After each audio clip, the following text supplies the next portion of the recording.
Let's graph and find the properties of a circle centered at x equals -4 and y equals 10, with radius 7. The center is the anchor point of the circle.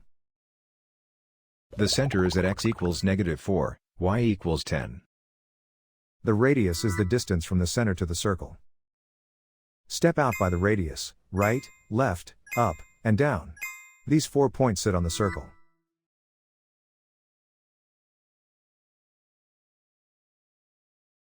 A circle equation uses center shifts on the left, radius squared on the right. Substitute the center values and the radius before simplifying the signs. Now simplify the center shifts. Subtracting a negative center coordinate becomes plus. The radius is 7, so 7 squared gives 49. Now we derive the related properties from the radius. The diameter is 2 radii across, 2 times 7 equals 14.